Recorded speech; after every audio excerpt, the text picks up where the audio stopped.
What's up there, everybody? Citrus Aviation here for another video. And today, we have a look at a brand new model airplane from a brand new company. This will be my very first video on a Legacy Jets model. They are a brand new Scale 400 model airplane maker. And we're going to be looking at one of these two airplanes today. And courtesy of Final Approach Models, they have sent me both of them. And I'm really excited to check them out. This one here is the one that we are going to take a look at today. It is the available Boeing 737-700, and the second one we're going to look at in a future video. Thank you to Final Approach Collectibles for sending this. There will be a discount code where you can save some money on any order through them. I'm really excited to do this review and show these models off. It's kind of my celebration for 8,000 subscribers. Thank you to Final Approach Collectibles for sending these to me. I am not getting paid to do this, but they also sent me the models for free. So if you want to consider this a sponsored video, go ahead, feel free to do so. Particularly this model I've been needing in the collection, because the only available model that exists right now is the really trashy Gemini Jet 737-800. This thing is garbage.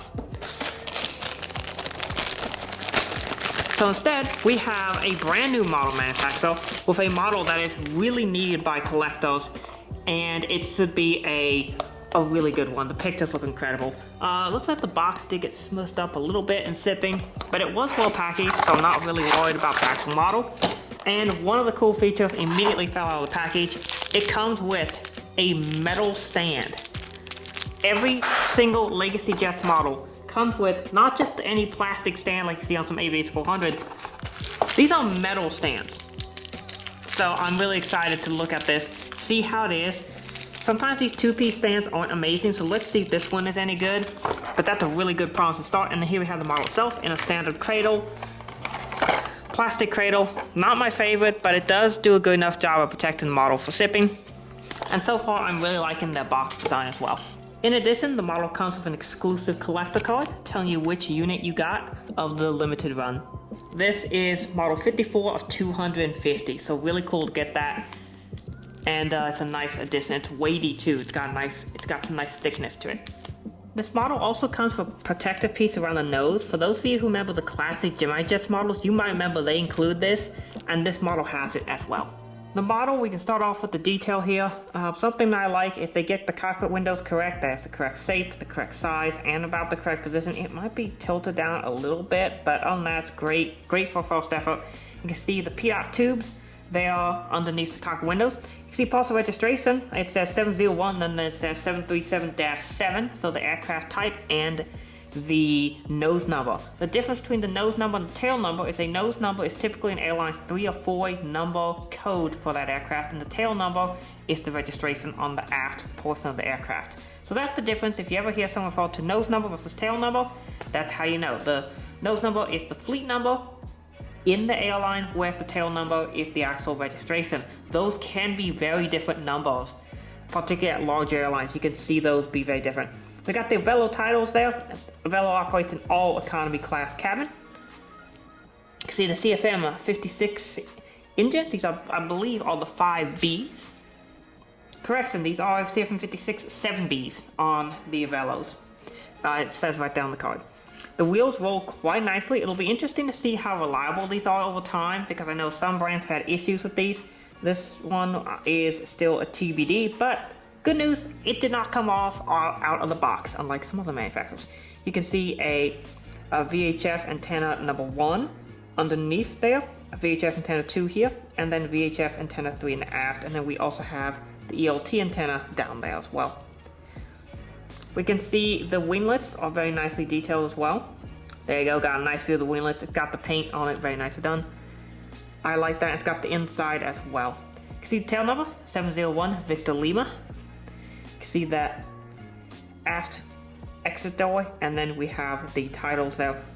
The paint quality on this model appears to be excellent. Sometimes you'll see there being a color differential between the titles and the main fuselage section, and there does not appear to be one with this model. It looks to be pretty uniform all the way around on both sides, which is nice to see. On the starboard side, you can see the cargo doors, forward and aft. It's very nice done. These wheels roll so smoothly. I'm not sure how they're doing this, but definitely not the same as a Gemini Jet, that's for sure. Something I'm really interested in is this stand. If this stand is as good as it looks, I'm going to be really, really pleased, because good stands from really any 400 scale manufacturer really right now doesn't exist. The Gemini Jets ones you have to buy separately and aren't that good quality, and the NGs aren't that amazing either. I said this is metal. I think it is metal. It's a very thin metal, but it is a metal stand that comes with the model. Looks like there is a screw here. I can just take this off and then screw it into the model. There we go. Yeah, you can take that off, put the base in, and then you can just thread this right back in and secure it. This is actually a really nifty system here. It's got this like rounded thread that goes around a horizontal stud that goes in here. Fits pretty snugly. Okay, this is probably the best stand in 400 scale right now. Let's see how well it goes into the model. Sometimes that's a challenge for these. You can see on the underside of the plane we do have the Velo titles. Unfortunately, the hole for the stand does kind of cut into the model paint, but that's just because it has to put the stand there. But because the stand is included, it actually works. So it actually is justified, because you can just put the stand in and you can see the model fits. That was actually pretty easy. That's one of the easiest stands going into the hole that I've ever done before. Alright, we're now going to move on to the Citrus caliber rating scale for this model, and this is a really, really interesting model. So the mold almost seems to be a modified version of the Gemini Jets mold. So it's not. I actually don't know where this mold comes from. So if the creator of Legacy Jets is watching this video, who has helped me out with some content for the video in terms of like getting the logo, things like that, and is good at communicating, which is a great part of being able to communicate with new business. Is often when a company is brand new, they're very open to communication, not because they're sometimes trying to dodge communication, but just because when a company is new, they're not as well known, so opportunities to communicate with them are a lot more available. That was the case when NG models were started. Now it's a lot harder to get a hold of them, but that's just the way it is. But this brand has been fairly open with me about some things, and one of the things I'm really interested to know is where this mold came from. Because it appears to be a lot like the Gemini Jets mold, which is where the point deductions comes from. This model loses 1 point just because of the packaging. I like to see foam for my models, so it's not a necessity, but it's my preference. Other than that, the packaging is perfect. It's really nicely done and nice design. You lose 2 points in the mold because of that nose accuracy. There's 2 points taken from the mold and 1 point taken from the accuracy because of that. And we also have a point taken away in the quality because of the cockpit windows kind of looking like they droop a little bit. The front section looks a lot like the Gemini Jets mold, but the rest of the mold is really nice. The gears are really nice. They roll very well. The 2 scale, they're nice. It's nice to see all the antennas on it. It's got good paint on it. Like, the quality overall is really, really nice. My turntable's about to run out of battery, so it just keeps stopping, which is kind of a bit annoying, but we'll just leave it here for now and finish up the video. As soon as the brand can figure out the nose and make it more have flat cheeks like a 737 does, this mold will be really, really nice. The wing root area could be a little bit better defined as well, but overall, it looks like a pretty good 737-700. It is nice to see that we have the aerials on here. The paint's correct. The wing flex is perfectly normal. It's nothing crazy. It is really nice to actually see that the quality issues that Gemini Jets has had are not present on this model. The quality seems to be excellent, well put together, and that's why it gets a 95 out of 100. Once all of those little things I mentioned get fixed, this model, you're looking at a really, really good model. Which is one of the reasons why I'm really looking forward to the E175s that have coming in very soon. Is those look to be outstanding in terms of the detail. And so those are going to be awesome. This model is really, really good. It's by far the best available model that's been ever made. Way better than the Gemini Jets 738.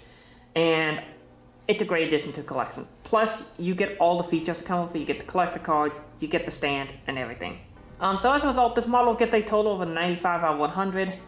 But overall, this is still a model that I would recommend people go and checking out. And for a very first effort from a new brand, this is really, really good. And so if you're looking for an Avelo model, this is really the only good one on the market. And Avelo flies a lot of these. So go check out the Avelo 737-700 by Legacy Jets. I'm really stoked to get this model and to check out the other Legacy Jets models, which will all be in their own video. Just because these are really good. I'll probably put the two E-Jets together in a video because of what those two models are. But I'm really, really happy to get these. And I'm looking forward to seeing where this brand goes in the future. I did also want to mention there's a reason for these videos being so late. This one will come out and then you'll see a model airport video come out literally right after it, probably the next day. It's just simply because I've been transitioning away from Adobe. The Adobe Creative Suite is so expensive. It's, for the subscription I have now, $70 a month. And I'm like, it's just not worth it anymore. So I decided to get rid of Adobe. I still have Lightroom, but I got rid of everything else. I'm using now Pixelmator Pro as my Photoshop placement. It was $50, one-time purchase. And I'm using Final Cut Pro as my video editor. I'm doing a temporary free trial of it. If I like it, I'll just buy it. It's $200. And then I have it perpetually.